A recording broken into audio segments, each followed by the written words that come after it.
турвизамен келген құжаты жоқ адамдар сол қонақ үйде жұмыс істей ала ма екен? Жақсы істеп көрсетсе жұмысқа аламыз. Енді отель сияқты ғой. Менде қазір Өзбекстаннан бір жігіт бар. Мына жақта міне отырып, шай ішіп. Онда бізге адамдар керек болады. Бөлме тазалайтын жұмысшы, хаусмен деген ол.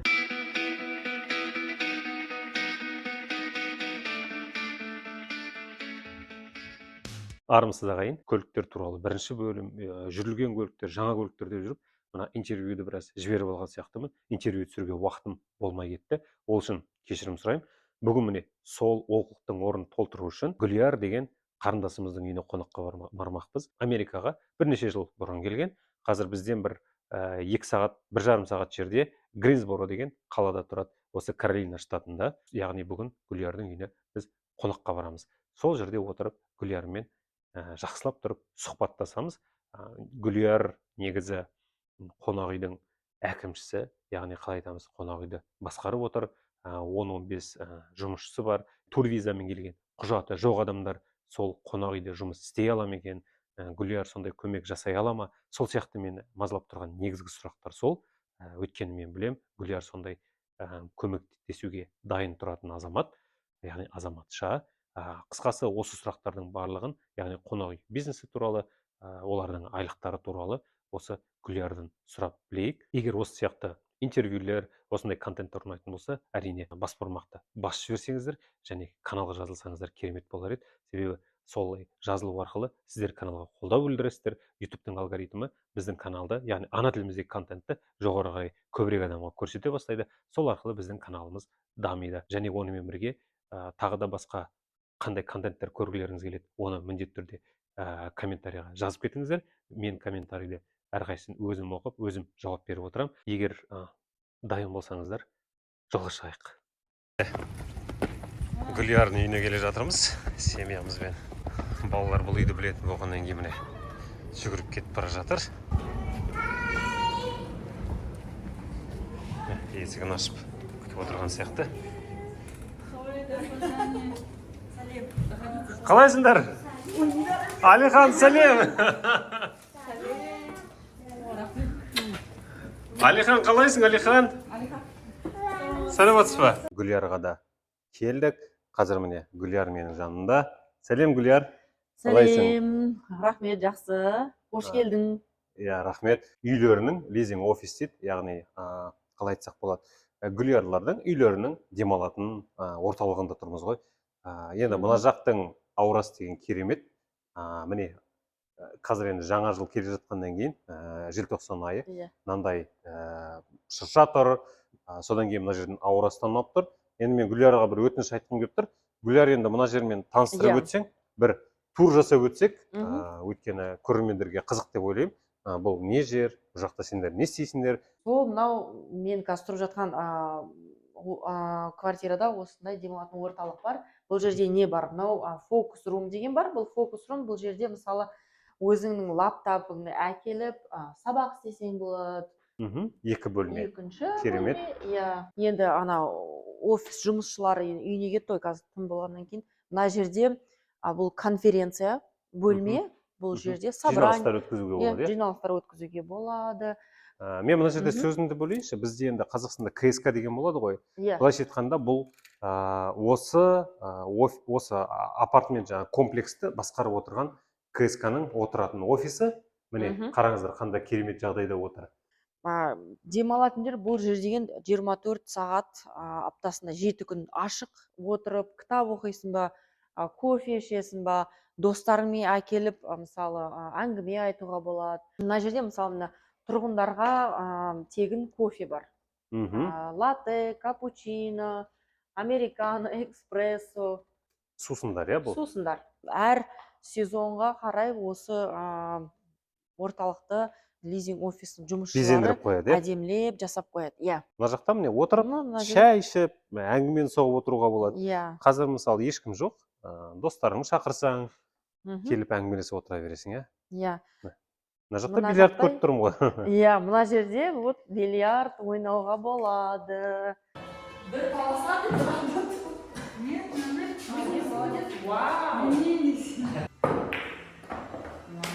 Ай, бәрекелді. Американский не? Ойын, американдықтардың Шынын ойындары. айтсам, атын білмейді екенмін. Атын мен де білмеймін. Иә. Телевизор көп екен әйтеуір әртүрлі. Тоже ойын ойнауға болады. Мына жерде мысалы жатып, телевизор көруге болады. Netflixті қосып. Окей, бұл жерде енді тоже осындай отыратын әдемі креслолар бар. Кино қарасаң болады. Можно туған күн жасауға неше түрлі достарыңмен жиналып отырасың. Бассейн, мынау кәдімгі енді отель сияқты ғой.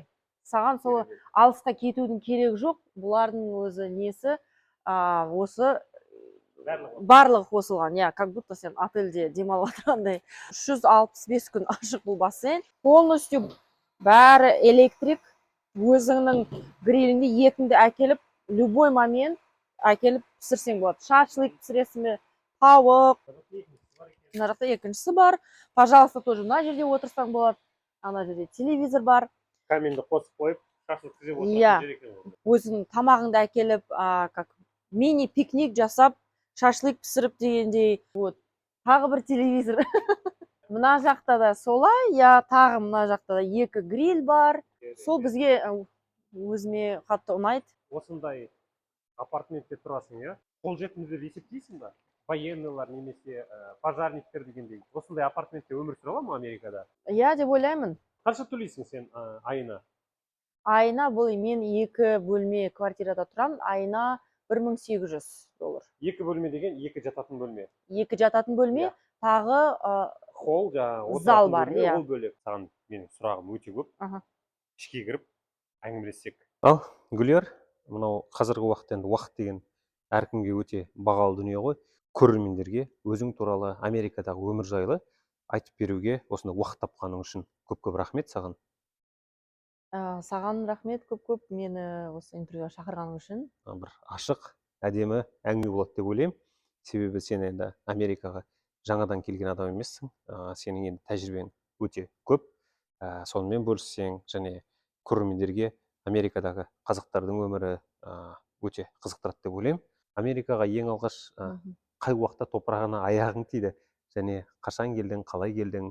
Ең бірінші рет Америка келгенім ол 2010 жылы. Қазақстанда студент болған мен, 3-ші курста оқығам. J1, Work and Travel программамен келген. Сол 3 ай болды мен жазда, каникул кезінде. Сол кезде маған Америка қатты ұнады. Содан кейін үйге қайтып келдім. Содан кейін әр неше түрлі жолдарын іздеп, қалай қайтып келсем болады. Қайта келудің? Американы қатты сағындым. Содан кейін 3 жылдан кейін келдім. Ол F1 виза. Ол оқу визасы. Колледжға оқуға келдім. Содан бері осындасың, Содан бері осындамын. Сол колледжға келген 2010 жыл келдің бе? Колледжға 2013 жылы. 13 жылы. Сонда 10 жылдай болды ғой енді Америкада тұрып жатқаның, Алғаш келген кезде сеген жұмысың қандай болды? Енді J1 мен ең 2013 жылы келгенде ресторанда жұмыс істегем. И отельде хаускипер болып жұмыс істедім. Сол 2 жұмыста, сол азанғы сағат 7-ден түнгі сағат 12-ге дейін 2 жұмыста болғам. Ол кез жас болдым, жасым енді. Энергия көп. Энергиям көп болды. Тағы мен ол кезі жақын достарыммен келдім. 2 подружкам болған. Сол үшеуміз 3 қыз келдіңдер. 3 қыз болып келдік. Содан кейін біз бірге жұмыс істейтінбіз бір жерде. Ондай жұмысты енді мен Қазақстанда істеп көрген емеспін. Бірінші рет істедім, бірақ хаускипер болып істегенде біз 1 айдан кейін ең мықты хаускипер болып шықтық. Қазақ қыздар. Қазақ қыздар. Мексиканецтардың арасында. Жалпы адамдарды көбінесе қызықтыратыны бірінші жұмыс мәселесі ғой. Енді қазір немен айналысасың? Қазір менің ісім менеджер. Қай жерде менеджер? Отельде. Америкада менеджер деген ұғым, ол басшы деген сөз. Яғни бірнеше адамды басқаратын адамдарды менеджер деп айтады бұл жақта. Былайша айтқанда біздің Гүлер қазір үлкен бастық. Қандай қонақ үйде істейсің? Мен енді La Quinta деген отель бар, Мгм. by Wyndham бренд. Мгм. Олардың отельдері әлем бойынша бар. Таныс достарым Нью-Йорктен осы Норс Каролинаға көшті. Мгм. Солардың үйіне қонаққа келгенбіз. Содан кейін маған Норс Каролина ұнады. Сөйтіп мен осы жаққа көшуді шештім. Өйткені өмірдің качествосы бұл жерде сапасы жақсы. Мен енді Нью-Йорктан келгеннен кейін соған қарап мені салыстырам. Мына жер маған қатты ұнайды. Негізі енді адамдарды осы қаржы мәселесі қызықтырады ғой енді. Қонақ үй қызметкерлері жобамен қандай ақша алады? Менеджер емес, жай жұмысшылар. Енді осы бөлме тазалайтын жұмысшылар. Мынау осы біздің бөлме. Мынау біздің қазір бөлме тазалайтын жұмысшы. Мисс Әни. Қазір осы келесі қонақтарға бөлмені жинап жатыр. Айлығы басталады $11 сағатына. Сағатына $11 алады. $11 басталады. Енді ол опытына қарайды. Тәжірибесіне. Тәжірибесіне қарайды. Я істеді ма жұмыс ондай, істемеді ма. Вот, соған қарайды. Енді фронт-деск деген жұмыс $13 басталады. Фронт-деск деген жаңағы ресепшн ғой енді. Клиенттерді қабылдап шығарып салады. Осы біздің лобби. Осы жерде біз завтрак ішеміз. Так, біздің фронт-деск.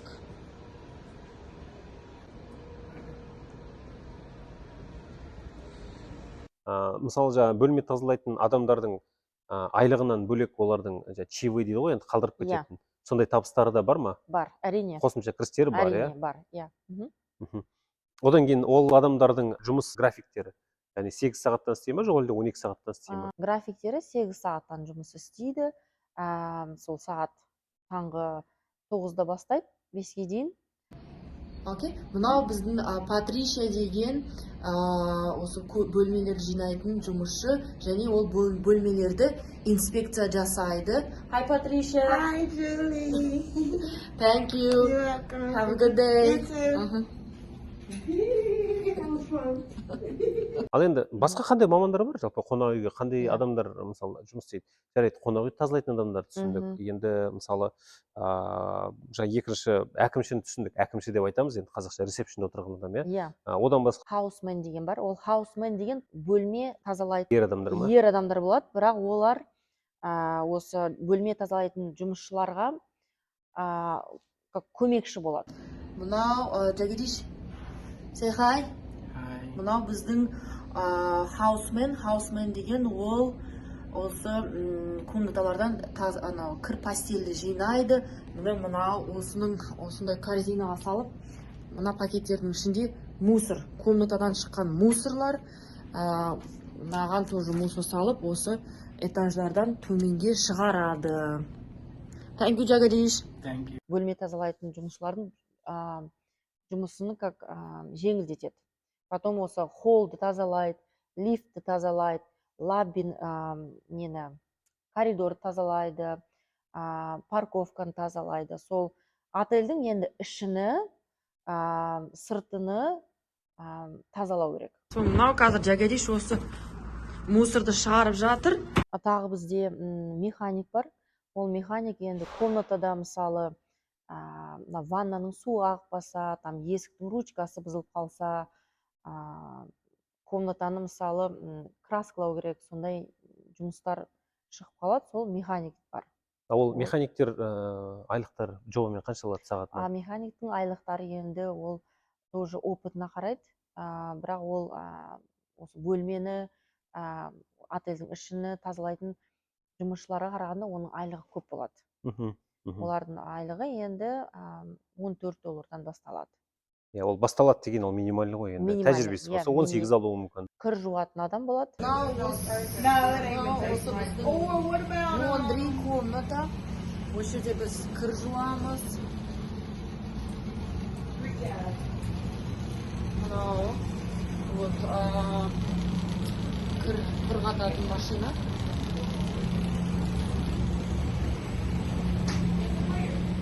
Мынау біздің кір жуатын машина.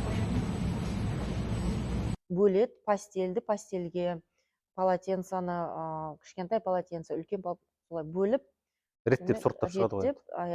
жуады, кептіреді, содан кейін барып әдемілеп бүктеп полкаларға дайындайды келесі күнге. Жуатын адамдар қанша алады? Жуатын адамдар ол да опытына қарайды. Олардың айлығы сол $13 басталады. 13-тен басталады. Иә. 15-18 15 кете болуы да береді. 18 болуы да Тәжірибесі мүмкін. болсын. Иә. Мына пастельдер уже құрғап, жиналып, жинауға дайын болып тұр. Осындай вот корзине. Карт дейді ағылшынша, осы жерге жуылған кірлерді саласың. Мынау стол мына жерде. Жуылған, құрғаған пастельді әдемілеп тақтау керек. Құрғатып жинап болғаннан кейін барып осындай полкаларға жинайды. Қол сүртетін полотенце, бет сүртетін полотенце. И мынау жерде пастель уже готовы. Ішінде барлық пастельге керек заттар бар. Покрывало мынау. Окей. Ана жерде душтың перделері. Окей. И мына жерде деген ағылшынша бұл шут деп айтылады. Ана жерде көріп тұрсыздар, вот тесік бар, сол жерден 6-шы этаждан 5-ші, 4-ші, 3-ші, әр этаждан осы жерге төменге түседі кір, пастель, полотенцелар. Тағы да бір сұрақ туындайды, енді ол негізі маңызды сұрақ деп ойлаймын. Мысалы, жұмысқа сендерге документі жоқ адамдарды алу мүмкін ба? Мысалы, адамдар қонақ үйге кіре ала ма? Былай айтайық, турист визамен келген, немесе енді шекарадан өткен, әлі жұмыс істеуге рұқсаты жоқ Америкада, иә? Сондай адамдар қонақ үйде жұмыс істей ала ма? Енді ол отельден отельге байланысты. Бірақ мен істеп жатқан отельде біз аламыз, иә. Бір апта тренинг болады. Сол бір аптаның ішінде егер жақсы істеп көрсетсе, жұмысқа аламыз. Яғни құжаты жоқ болса да, адамдарды алуға болады. Мен неге бұл сұрақты сұрадым? Себебі келген адамдардың бәрінде құжат болмайды. Одан кейін мен білем, сен біраз адамдарға көмектескеніңді, ана Өзбекстаннан келген бір кісілерді жұмысқа алғаныңды, енді соны білетін болғаннан кейін сұрап отырмын. Біраз адамдар, құрметті көрермендер, Гүлер көмектесті. Осы шекарамен өткен бір Өзбекстан азаматтары болды, көмек сұрап, Гүлер соларды жұмысқа алып, кезінде олар біраз жұмыс істеді, әлі істеп жатыр ғой деймін. Әлі, иә, менде қазір Өзбекстанда бір жігіт бар. Бір жігіт әлі істеп жатыр, уже почти 1 жыл болып қалды, иә. Иә. Ал енді қазір мысалы сендерде позиция бар ма? Егер мысалы көрермендерден немесе келген адамдар болса, сондай құжаты жоқ жұмысқа, мысалы икемі бар адамдар болса, жалпы кіре ала ма жұмысқа? Орындар бар ма? Немесе болуы мүмкін ба? Болуы мүмкін, бірақ қазір дәл осы айда бізде жай сезон. Осы отельде негізі осы Норс Каролайна айналасында мен істеп жатқан қалада, Уинстон-Салем деген қала, Гринсборода, осы декабрь, январь, февраль негізі жай сезон деп. Адам аз келетін уақыт қой енді. Адам аз келеді, иә. Бірақ марттан бастап бізде уже адам көп келіп бастайды, и сонда бізге адамдар керек болады. Бөлме тазалайтын, механик, кір жуатын адамдар, франдеск та керек болады. Егер әрине франдескте жұмыс істеу үшін ағылшын тілін білу керексің. Иә, бұл жақсы айтылды. Егер мысалы жаз айында бізден қазақтар келсе, ағылшын білмесе, басқа позицияларға алуға болады, иә? Мысалы кір жуатынға, бөлме тазалайтынға, механикке ағылшын тілінсіз кіре ала ма? Ағылшын кіре алады, иә. Яғни сендер қабылдай аласыңдар ол жұмысқа. Қабылдай аламыз. Бізде мысалы қазір мексиканецтер жұмыс істеп жатыр, олар ағылшын тілін білмейді. Ол енді бөлме тазалау үшін тілдің білудің керегі жоқ. Переводчикпен жұмыс істей бересің. Бірақ айтайын дегенім, ол енді жұмыс шынын айтайын оңай жұмыс емес. Мен өзім жұмыс істеген ауыр жұмыс ол. Потому что ол сен енді физически жұмыс қой. Бөлмені тазалау керек. Вот. Құрметті көрермендер, міне Гүлер өзі айтып отыр, тіпті ода Гүлердің командасында мексиканецтер жұмыс істеген. Яғни жазға таман, егер Америкаға келіп қалсаңыздар, турвизамен, басқамен хабарлассаңыздар болады екен. Мен ол сұрақты әдейі сұрап отырмын. Позициялар ашық болса, Гүлер сол жерде менеджер болып істейді, жұмысқа қабылдауға да көмектеседі деп айтуға болады. Әрине, көп адам ала алмас, мүмкін 2 адам, 3 адам, иә. төрт Иә, адамға дейін қажет болуы мүмкін сезонға байланысты. иә, Бірақ бұл жерде менің айтайын дегенім, егер гүлиялардың қонақ үйлері осындайға барса, басқа қонақ үйлерді алуы мүмкін деген сөз ғой, иә? иә. Иә. Мен істеп жатқан енді компанияда оларда 15 отельдері бар. Мгм. Егер мен істеп жатқан отельде позиция болмаса, әрине басқа отельден позиция табуға болады. Яғни сен көмектесе аласың, иә? Көмектесе аламын, иә. Бұл тіпті жақсы жаңалық деп ойлаймын, көрермендер. Мысалы, Гүлиярдың отелінде позиция болмаса, айтып отырған 15-16 отельдер бар, жүйесі. Гүлияр керекті адамдарға шығады да айта алады, менде міне 3-4 жігіт бар, немесе қыз бар, жұмыс істеуге дайын, сендерде орын бар ма десе, адам керек болса, олар айтады, иә? Гүлияр бізге жібер дейді, олар Иә. қарсы алады да жұмысқа кіргізеді. Яғни құжатсыз ақ. Әрине қолымнан келгенше көмектесемін. Өйткені мен осы американецтермен жұмыс істеп жатырмын. Олар деген бізге қарағанда олар кішкене еріншек. Сен өзбек жігітке көмектесіп, сол қонақ үйден бөлме әпергенді де білемін. Сол Иә. болашақта да мүмкін ба, жоқ әлде мүмкін емес па? Болашақта да енді мүмкін, ол өте қатты көмек. Америка бірінші рет келгенде, өйткені квартира табу үшін сенде кредитная карточка болу керек, кредитная история болу керек. Social security дейді, Social ол жаңағы security. иін ғой енді Иә, Қазақстанда, ол номер керек. иә, жұмыс істейтін не қағаз болу керек. Өте неше түрлі условиялар бар мына квартира табу үшін, даже бір бөлме табу үшін, иә. Сондықтан Оның барып келетін көлік керек. барып келетін Жаяу барып келе алмайсың. жоқ, жаяу барып Көлік келе алсаң алмайсың. страховка алу Иә. керек. Иә, еще свет төлеу керексің, газ төлеу керексің, интернетке төлеу керексің, иә. Ал сендерде қонақ үйде ана жігіт жаңағы тегін жата ма сонда? Ол тегін жатады, иә. Оның сыртында айлығын алады. Иә. Қандай керемет, міне Гүлияр мына жігітке қандай көмек жасаған. Сонда ол жігіт қонақ үйде жұмыс істейді, айлығын алады, қонақ үйдің бір бөлмесін беріп қойған, ол жақта тегін жатады. Сонда ол жолына ақша төлемейді, ол жігіт квартираға ақша төлемейді, ақшасын тек қалтасына басады, тек тамағына ғана жұмсайды, иә? Иә, оған Керемет. қарай, иә, әрине оның енді айлығы аздау болады басқа жұмысшыларға қарағанда. Бірақ енді Иә. бәрібір ол енді айына машинаның страховкасына жоқ деген Иә. $200 төлейтін еді. Иә, Бензин бар. бензин Көлік бар, сатып алу үшін иә. бір 3.000, ең азында Иә. 2.000-3.000 доллар керек. Керемет жағдай деп ойлаймын Иә. мен. Міне осындай да мүмкіндіктер бар екен, құрметті көрермендер. Сонда қазір Америкада жұмыс бар ма жоқ па деген сұраққа міне қаншама варианттар бар. Осы варианттармен қимылдап тіршілік істеуге болады. Иә. Отельде нешедей жұмысшы бар? Отельде қазір мен істеп жатқан 15 адам. 15 адам. Мгм. Сонда 15 адамды қадағалап, қарап, басқарып отыру керек, иә? Иә. Енді 15 адам деген оңай команда емес, енді ол 3 адам емес, 5 адам емес. Оның барлығын тілін табу керек. Иә. Өзің айтып жатсың, жұмысшы Иә. табу қиын деп. Олар жұмыстан шығарып жіберсең, ертең жұмысшы табылмайды, иә?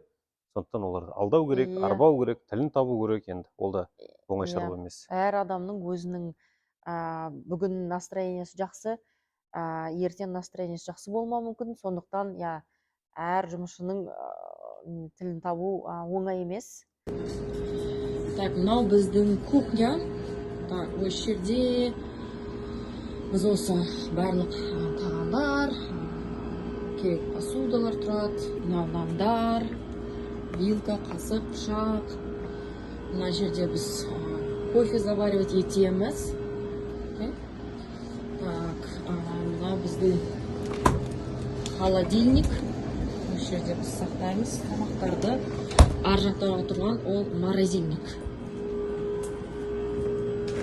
Мынау морозильник. Америкада 10 жылдан бері жүрсің ғой енді. Жалпы келгеніңе өкінбейсің ба? Мысалы, 10 жыл бұрын кері қайтса, сен Америкаға келер ме едің, жоқ келмес пе едің? Мен келер едім. Келесің ба бәрібір? Мен келер едім, иә. Мен Америкаға келгеніме өкінбеймін. Өйткені Америка маған көп нәрсе көрсетті, көп нәрсе үйрендім. Әрине өмір бұл жерде оңай емес. Өйткені туысқандарың алыста. Арқа сүйетін адам жоқ. Арқа сүйетін адам жоқ. Әрине басында өте қиын.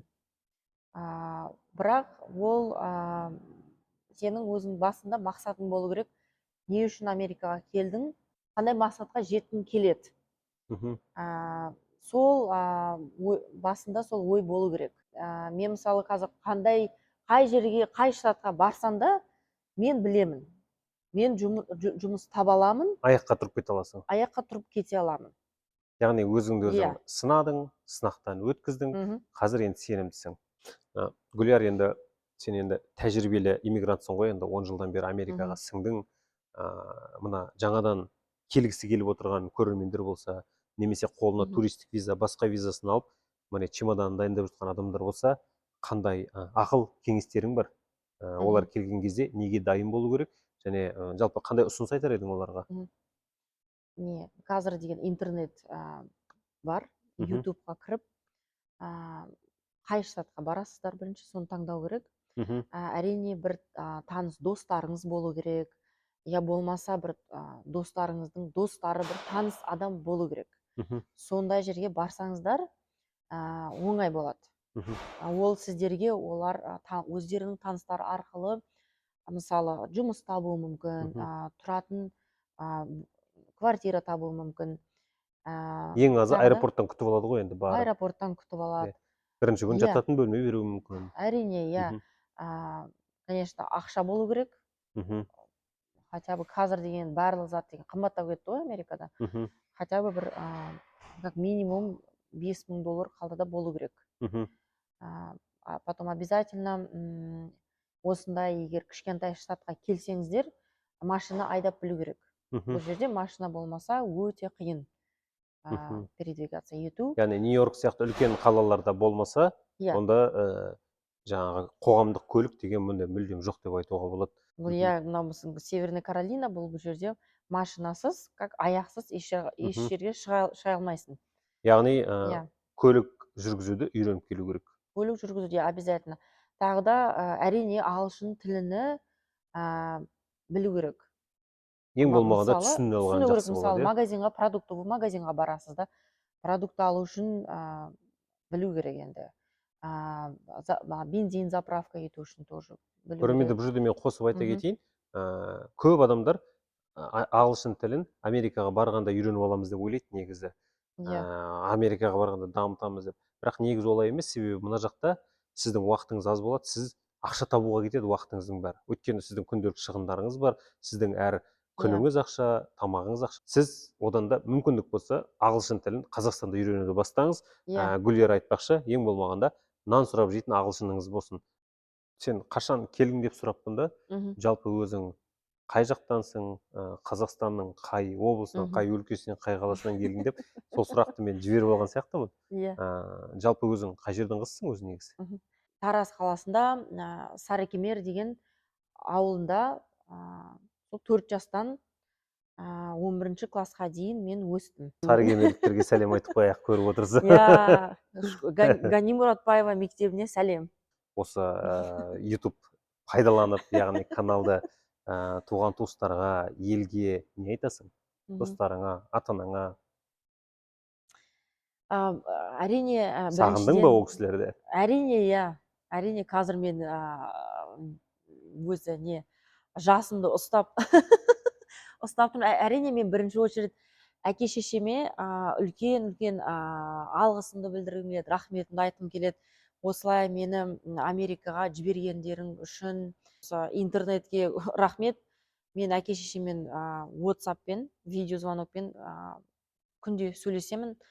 Әрине, ол былай видеоның аты видео. Менің ағам осы жерде, Америкада, барлық туысқандарым Қазақстанда. Сол әке-шешеме, сестренкама, менің племянниктарыма, менің барлық туысқандарыма, Сарыкемердегі туысқандарыма, Гүл әпкешка, Альбек аға, Райхан әпке, Өзбекстандағы туысқандарыма, әжеме сәлем, Альфер апа, Сайар апа, барлық менің сестренкам, братишкаларым, үлкен сәлем сендерге. Сағынып қалғаны көрініп тұр. Ішіндегісін шығарып жатыр, елді, жерді. Енді мен өз тарапынан не айта аламын? Гүлияр өз ортасына абыройлы, мен интервьюға бекер таңдап отырған жоқ. Ортасына, бұл жерде жаңағы қазақтар, орыстар, енді кішігірім комьюнитилер бар. Сол жерде келген сайын үйінде қонақ болады. Біз Гүлиярдың үйіне келген сайын мынандай семья.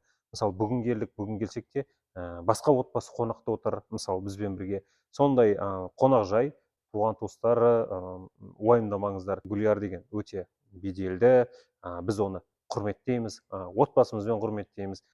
Гүлияр, енді көп Иә. рахмет. Мен айтайын деймін, саған Айбек көп рахмет. Мен ойымша өте қызық интервью болды. Осы мен тоже үлкен алғысымды айтқым келеді. Сендерді осы Америкада кездестіргеніме қуаныштымын. Менің как менің семьям сияқтысыңдар ғой. Енді мен Сая менің как үлкен сестрам сияқты. Менің үлкен сестрам жоқ, енді жас сестренкам бар. Бірақ Сая менің сестрам сияқты. Мен қатты сыйлаймын, сендерді сыйлаймын. Көп рахмет. Осы мен саған тілейтінім, осы каналың өсе берсін. Соған көп үлкен сәттілік тілеймін сенің.